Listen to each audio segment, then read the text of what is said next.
वहां से सुमंत जी को तो विदा कर दिया। प्रातः काल होते ही शीश पर जटाएं धारण करके मेरे रघुनाथ जी आ गए गंगा के किनारे।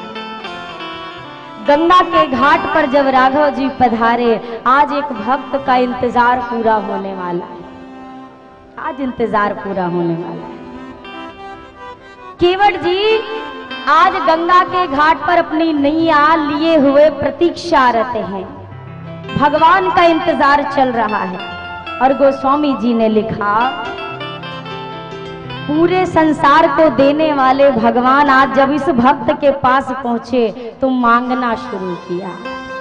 क्या मांगा? मांगी नाव न केवट आना, मांगी नाव कहीं तुम्हारे मरम में जाना, कहीं तुम्हारे मरम में जाना, चरण कमल रज कहूँ सब कहनी, चरण कमल रज कहूँ सब कहनी, मानुष करनी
गंगा के तट पर पहुंचकर केवट जी से क्या मांगा? नैया। अरे भैया जरा नैया ले आओ, हमें पार जाना है। केवट जी ने कहा नैया तो है पर लाएंगे नहीं। क्यों नहीं लाओगे? इसलिए नहीं लाएंगे क्योंकि आपके बारे में हम सब कुछ जानते हैं, आपका मर्म जानता हूं, इसीलिए नैया नहीं लाऊंगा। क्या मर्म जानते हैं? अच्छा, केवट जी से आज राम जी की ये कौन सी मुलाकात है? पहली मुलाकात में ही केवट जी कहते हम आपके बारे में सब जानते हैं। और राम जी के बारे में तो कभी कभी 24 घंटा साथ रहने वाले लक्ष्मण जी तक नहीं जान पाते हैं। लक्ष्मण हूं यह मर्म न जाना। और आज पहली मुलाकात में मिलने वाले केवट जी राम जी से कहते हमें आपके बारे में सब पता है, सारा मर्म जानता हूं। क्या जानते हो? अरे ये मत सोचना कि नैया चलाता हूं तो मुझे कुछ पता नहीं होगा। मैं जानता हूं आपके चरणों की धूल में कोई जादू है, और सुना है वो ऐसा जादू है किसी पत्थर पे लगे तो स्त्री बन के उड़ गई। तो महाराज अगर पत्थर स्त्री बन सकती है तो हमारी तो बेचारी काठ की नैया, और सो पानी में सालों से बूढ़े बूढ़े और कमजोर हो गई है। वो तो छूने से बनी थी, ये तो देखते ही बन जाएगी। कृपा करो सरकार, हम अपनी आजीविका रोजी रोटी पे मैं ऐसा नहीं दांव खेल सकता हूँ। राघव जी ने कहा ऐसी कोई बात नहीं है। लक्ष्मण जी कहते अरे ये क्या सुनी सुनाई बात पर बात करते हो? लखनलाल से केवट जी ने कहा सरकार आप बताओ, आप भी थे ना? बोला था। बोला बताइए शिला, वो जो पत्थर थी शिला थी, वो नारी बनी कि नहीं बनी? लखनलाल ने कहा बनी। केवट जी ने कहा बन के कहाँ गई? बोला उड़ गई। केवट जी ने कहा बस बस बस बस बस। सोचिए जब आपके चरणों का जो जादू है पत्थर पे इतना तेज असर करता है, तो मेरी तो बेचारी लकड़ी है, ये क्या सह पाएगी। सरकार ऐसा जुल्म ना करो हमारे पे। अरे कौन सा हमारे बाल बच्चों ने वेद वेदांत पढ़ा है, केवट हूँ, मल्लाह हूँ जाति से, मेरे बाप दादा नैया चलाते थे, आज मैं चला रहा, कल को हमारे लड़का बच्चा भी यही नैया चलाएंगे। गोस्वामी जी ने लिखा है कवितावली में। केवट जी कहते हैं सरकार मेरी रोजी रोटी पे ऐसे ना लात मारने दो प्रभु। अरे पाते भरी सहरी सकल सूत वारे वारे, और केवट की जाति कछु वेद ना पढ़ाई हूँ।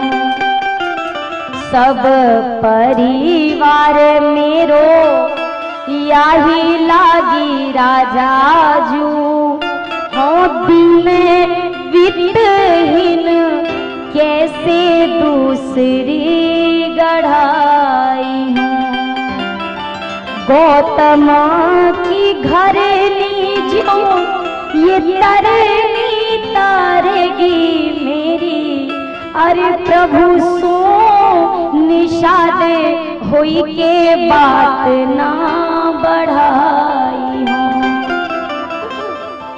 तुलसी के ईश राम रावरो सो साची कहो, बिना पग धोए नाथ नाव ना चढ़ाई। केवट जी कहते हैं हमारे बच्चे भी यही नैया चलाएंगे, और जब नैया ही नहीं रहेगी तो का चलाएंगे, का कमाएंगे और का खाएंगे। तो सरकार ऐसा मैं रिस्क नहीं ले सकता हूँ, तो करना क्या होगा। केवट जी ने कहा देखो सरकार सारा मामला आपके पैरों की धूल से जुड़ा है, तो धूल साफ करा लो, मामला खत्म। चरण धुला लीजिए, मैं धो करके उस जादुई कण को निकाल लूंगा, और जब चरण आप धुलवा लोगे तो आपको नैया में बिठा लूंगा और पार कर दूंगा। लक्ष्मण जी ने कहा अरे कैसी अजीब सी बातें करते हो, अगर ऐसा होता तो मेरे भैया ने आते आते कितने पत्थरों पर पैर रखा, सब बन बन के उड़ ना जाती। लक्ष्मण जी ने कहा, जब केवट जी ने कहा सही बात, मैं भी इस बात को मानता हूँ, सारे पत्थर नहीं बनते हैं, तो कौन से बनते हैं। बोला जिसकी ओर इशारा करके राम जी पूछ ले वही बनते हैं। अहिल्या जी को पूछा था ना, पूछा मुनि शिला प्रभु देखी, जिसके इस तरफ इशारा हो गया समझो वाके साथ कछु होना है। केवट जी ने कहा आते ही मुझसे कहा था नाव लाओ, अब इनने इशारा कर दिया, जो हमारी नैया पे रिस्क है सरकार वो तो हम नहीं जाने देंगे। मर जाऊंगा पर अपनी नैया अपने हाथ से नहीं जाने दूंगा, चाहे जो हो जाए। लक्ष्मण जी ने कहा बड़ा ही ढीठ आदमी है। राम जी से कहा ये कौन है। राम जी ने कहा भगत है, हमारा भगत है। लक्ष्मण जी ने कहा जो आपकी एक बात ना माने वही आपके भगत, जो आपकी एक भी ना सुने ऐसे भगत। राम जी ने कहा हम क्या करें, हमें तो पहले ही पता था कि अब सारे ऐसे ही मिलने वाले हैं। लक्ष्मण जी ने कहा क्यों। राम जी ने कहा जब हम यात्रा पे निकल रहे थे ना तो हमारी बहुनी खराब हो गई थी। बहुनी समझते हैं ना, जो पहला कस्टमर आता है दुकान पे सुबह सुबह वाला, वो बहुनी वाला कस्टमर होता है। राम जी ने कहा हमारी यात्रा का शगुन बिगड़ गया था। कैसे। राम जी ने लक्ष्मण जी से कहा एक बात बताइए, वनवास किसको मिला था। बोला आपको। बोला आपको कितना रोका, आप माने। लक्ष्मण जी ने कहा नहीं माने तो नहीं। सीता जी से कहा आपको कितनी बार रोका, मत चलिए मत चलिए मत चलिए, आप मानी। किशोरी जी ने कहा नाथ मानी तो नहीं। राम जी ने कहा हम तब ही समझ गए थे, जब घर ही वाले ना मान रहे तो बाहर वाला कौन मानेगा, कौन सुनेगा। जब यात्रा की शुरुआत में ही लोगों ने ना ना ना ना कहना शुरू कर दिया तो अब आगे सब ना ना कहेंगे, सब ना ना कहेंगे। केवट जी से कह रहे हैं आइए आइए, केवट जी आ नहीं रहे हैं। सुमंत जी से कह रहे हैं जाइए जाइए, सुमंत जी जा नहीं रहे हैं। सारे नाना वाले ही तो मिल रहे हैं आपको। राम जी ने कहा आप क्या कर सकते। केवट जी से अब राम जी ने केवल एक लाइन कही, भैया नैया ले आओ। इसके बाद राम जी चुप, केवट जी शुरू। फिर राम जी नहीं बोले। अब केवट जी कहते हैं मेरी नैया चली जाएगी तो मैं क्या करूंगा अगर स्त्री बन गई। सरकार एक ही तो रोजी रोटी का रास्ता है, लक्ष्मण जी ने कहा तो अगर स्त्री बन भी गई तो अच्छा है ना, अरे पार लगाने वाली खुद ही पार लग जाएगी, अच्छी बात है। केवट जी ने कहा बड़ा अच्छी बात है, एक बात बताओ, ये जब स्त्री बनेगी तो घाट पे बैठेगी कि घर में बैठेगी? घरी पे तो जाएगी और ऊपर से कहेगी हम है ब्राह्मणी, क्योंकि बनती है ब्राह्मणी। कहेंगी मैं ब्राह्मणी हूँ, तू मल्ला है, अलग घर बना, अलग राशन दे, अलग बासन दे, सरकार काहे को जीते जी मारने पे लगे, इतनी मुसीबत में ना डालो। और एक बात, अगर ये बन करके घर पहुंच गई तो जो पहले से देवी जी ये घर पे बैठी हैं उनका क्या करूंगा? लक्ष्मण जी ने कहा बता देना कि ऐसे ऐसे मामला हुआ, राम जी के चरण से स्त्री बन गई। केवट जी ने कहा हमारी देवी जी से कभी मिले हैं, कभी मुलाकात की है, बड़ी खतरनाक है, आपको क्या लगता है मैं समझाऊंगा और वो समझ जाएगी? वो समझने वाली नहीं है। लक्ष्मण जी ने कहा वाह अरे इंसान 2 घंटे से भगवान को समझा रहा है और एक पत्नी को नहीं समझा सकता। केवट जी ने कहा सरकार अपना अपना एक्सपीरियंस है, अनुभव है, अपना अपना पत्नी को समझाना मुश्किल है, भगवान को समझाना आसान है। आपको समझा पा रहा हूं तो समझा रहा हूं, उससे तो मैं मुसीबत ना लूंगा। अब केवट जी ने जब बोला, अब राम जी मौन है, केवट जी सोच रहे राम जी कुछ बोले, अब राम जी चुप हो गए। तो केवट जी कहते हैं अच्छा बोलना नहीं चाहते तो कछु इशारा कर दे जो मैं आपको कहती हूँ, 6 दिन से कछु मुंडी हिला दे, इशारा कर दे हाँ ना। केवट जी भी कहते हैं बात छोटी है सिर को हिला दीजिए और पाँव अपना प्रभु जी धुला लीजिए, हम हैं अनपढ़ कोई भूल हो भी गई, आप मालिक हैं सब कुछ भुला दीजिए। लक्ष्मण जी ने कहा सरकार इसकी एक बात नहीं सुननी है, कोई इसकी बात नहीं माननी है, हम दूसरी नैया से जाएंगे। केवट जी ने कहा सारा इंतजाम रातों रात कर चुका हूँ, कोई यहाँ आने वाला दूसरा, अरे गैर मल्लाह आएगा हरगिज नहीं, और नाम लेकर किसी का बुला लीजिए, चाह दोनों की है देर किस बात की, शीघ्र ही कुछ न कुछ फैसला कीजिए।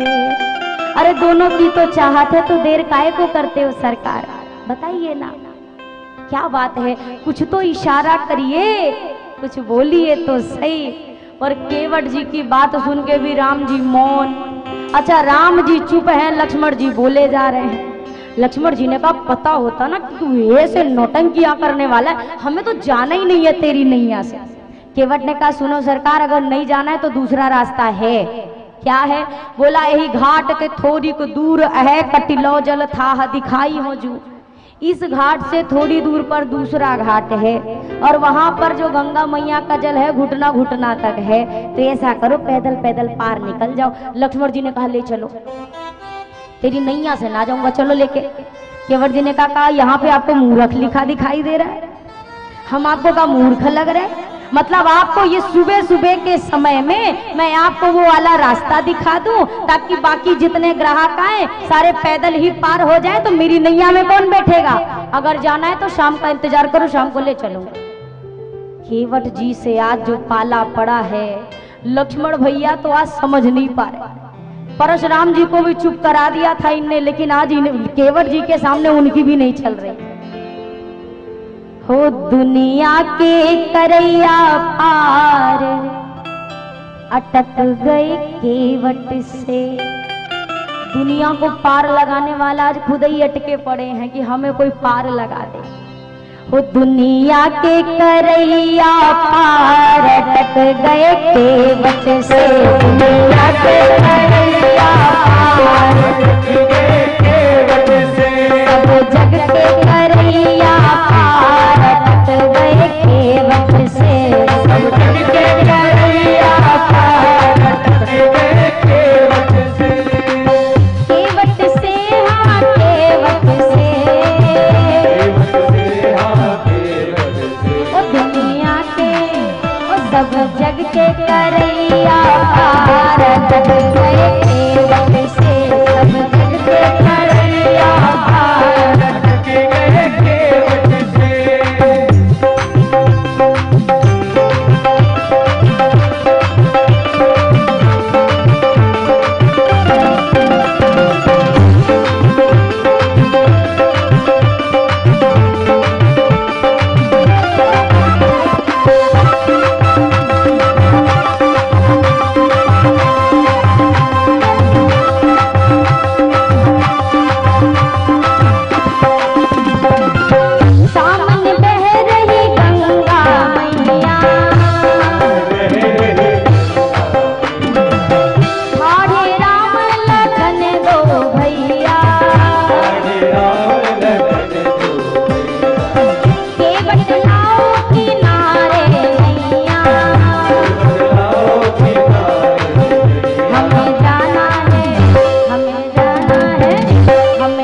राघव जी के समक्ष बारंबार अपनी एक प्रार्थना रखते हैं, प्रभु चरण धुला लो तो बिठा लो नाव में।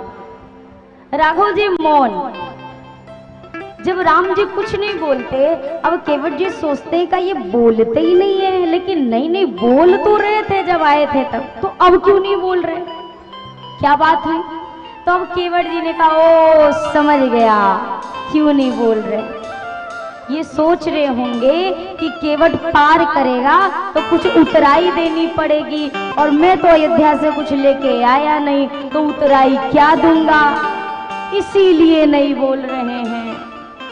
अच्छा ये बात है। तो अब केवट जी ने पहले शुरू किया देखना, क्या देख रहे राघव जी की ओर घूम घूम। जब देखने लगे तो केवट जी ने कहा सरकार सुनिए, मैं समझ गया कि आप कुछ लेके नहीं आए हो, तो वादा करता हूँ नैया में बिठाऊंगा, पार लगाऊंगा, और आपसे एक भी रुपए उतराई में नहीं लूंगा, कुछ भी उतराई नहीं लूंगा। राम जी अभी भी मौन। केवट जी कहते हैं पग कमल धोई चढ़ाई, नावन नाथ उतराई चहो, मोहि राम राउर आनी दशरथ शपथ सब साची कहो, बरु तीर मारहि लखन पै जब लगी न पाय पखारी हो, तब लगी न तुलसीदास नाथ कृपालु पार उतारी हो। मैं वचन देता हूँ, सौगंध लेकर कहता हूँ। किसकी सौगंध ली? आपके पिताजी की कसम खाए के कह रहा हूँ कि मैं आपसे कुछ भी उतराई। आप कसम खाओगे तो अपने बाबूजी की खाओगे कि पड़ोसी के बाबूजी की खाओगे? और खाओगे तो पड़ोसी कैसा रिएक्ट करेगा? केवट जी ने कहा आपके पिताजी की कसम खा के कह रहा हूँ उतराई नहीं लूंगा। लखन लाल ने कहा आज तक हमने अपने पिताजी की कसम नहीं ली, और ये गंगा घाट का बल्ला हमारे पिताजी की सौगंध लेता है। अपने धनुष तरकश की ओर अपना हाथ बढ़ाया। केवट जी कहते हैं आज भले भैया लक्ष्मण मुझे मारे तो मार दे, पर आज मैं अपने वचन से पीछे नहीं हटूंगा। बरु तीर मारे ही लखन पे। लक्ष्मण भैया से जब यह वार्ता हुई, लक्ष्मण जी ने कहा हमारे पिताजी की सौगंध लेते हो?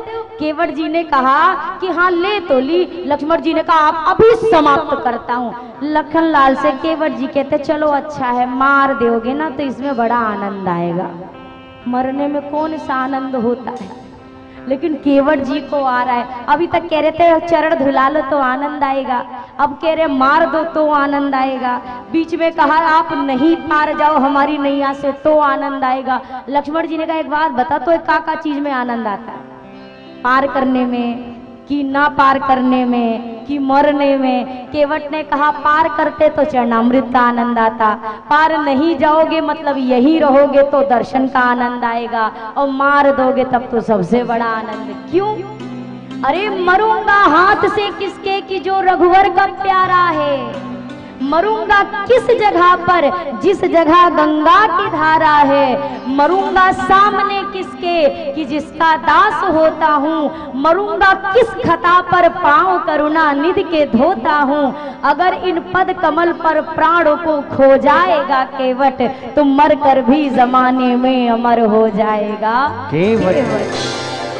केवट जी कहते हैं अरे किसके हाथ से मर रहा हूं जरा ये तो देखो, स्वयं शेष के हाथ से।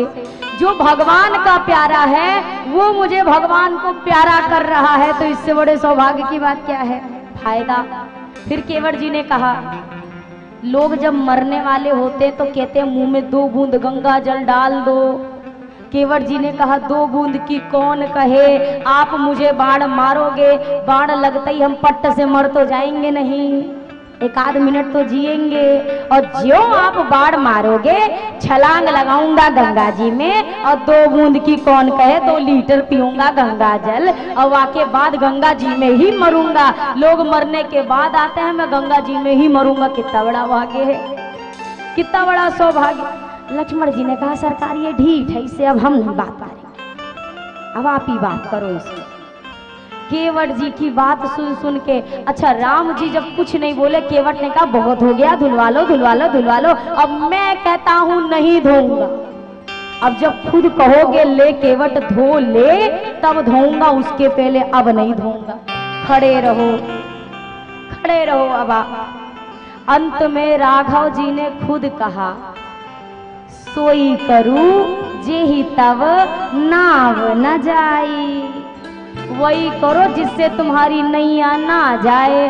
केवट ने कहा इतनी टेढ़ी बात समझ में आ जाती तो काहे को नैया चलाते, कोई वेद वेदांत ना पढ़ा रहे हो, ये गोल गोल बातें नहीं करिए, सीधी बात बताइए क्या बोल रहे हैं। राम जी ने कहा अरे भैया बेगी आनी जल पाय पखारू, जा जल लेके आजा पांव पखार ले।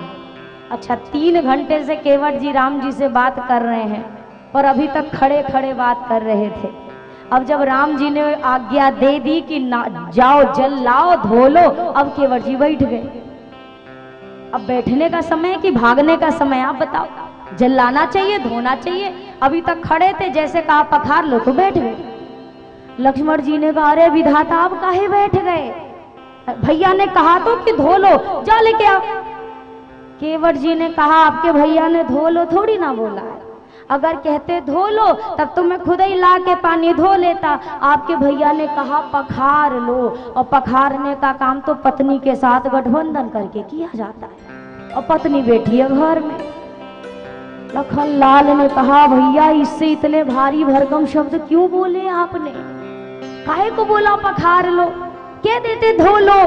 राम जी ने कहा अरे हमने कहा पखार लो, यही तो 3 घंटे से कह रहा था पखारी हो पखारी हो पखारी हो, तो हमने भी कह दिया ले पखार ले। राम जी ने कहा इसे सोच समझ के बोला करो। लक्ष्मण जी ने कहा अब केवट जी बैठे हैं, राम जी से कहते हैं सरकार पत्नी घर में बैठी है जाएं। लखन लाल ने कहा खबरदार जो यहाँ से हिल गए, हिलना नहीं है, बैठे रहो, धोना है तो तुरंत धो, नहीं बैठो कहीं नहीं जाना है। अब केवट जी बैठे बेचारा सा मुंह लेके राम जी की ओर देखें, सरकार बताओ ना जाए। अब राम जी बीच में फंसे, अगर कह दे जाओ तो लक्ष्मण जी को दुख हो, कह दे ना जाओ तो भगत जी को दुख हो। अब राम जी क्या करें, तो राम जी से लक्ष्मण जी ने कहा भैया जाने नहीं देना है। राम जी ने कहा हाँ बिल्कुल नहीं जाने देना, यही रहो बैठे रहो, जाना नहीं। अब केवट जी कह रहे सरकार जाए। अब राम जी का बोले, अब लक्ष्मण जी के हिले ना तो खैर नहीं है तुम्हारी। अब राम जी बैठे तो देख रहे केवट को, लखन लाल का ध्यान थोड़ा सा उधर हुआ, राम जी ने केवट को इशारा किया निकल जल्दी भाग। राम जी का रुख मिला और केवट जी भागे। अब आप कहोगे ये कहाँ लिखा है, ये गोस्वामी जी ने लिखा है, पर श्री रामचरितमानस में नहीं, कवितावली में लिखा है। क्या लिखा, अरे प्रभु रुख पाई के, रुख का मतलब होता है आंखों का इशारा। राम जी ने इशारा किया निकल लो। प्रभु रुख पाई के बोलाई बालक धरीनी हो। आज्ञा मिली, केवट भागा। लखन लाल ने कहा भैया भाग गया।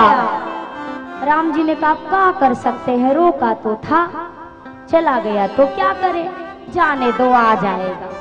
अब ये भाग के गए केवट जी। अब इनके छोटे छोटे लड़का बच्चा जो भी रहे हो, चुन्नू मुन्नू टिल्लू पिल्लू जो सबको बुलाया, याओ याओ याओ याओ, सारे इकट्ठे हुए। बाबूजी क्या हुआ, पत्नी आई, क्या हुआ, इतना क्यों शोर मचा रहे। केवट जी ने कहा अरे भगवान आए हैं।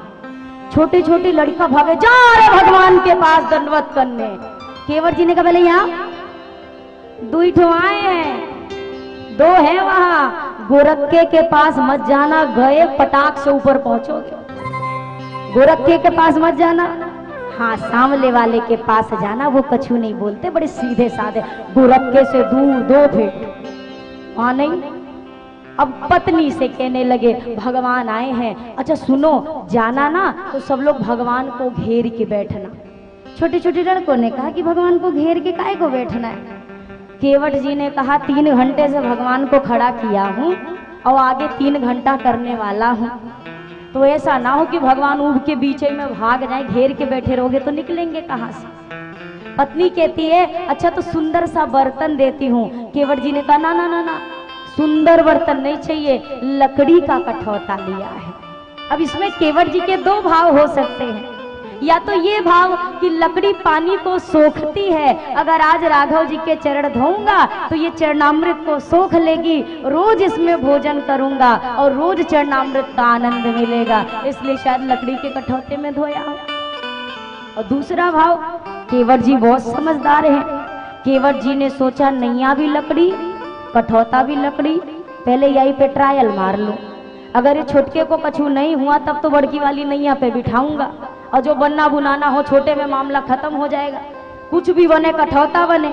अब ये भी लकड़ी अगर ये सही सलामत रही तब तो बड़ी वाली लकड़ी की नैया मैं बिठाऊंगा, नहीं तो यहीं से विदा कर दूंगा सरकार जयराम जी, अब नहीं बिठाने वाला। केवट जी ने लिया कठौता।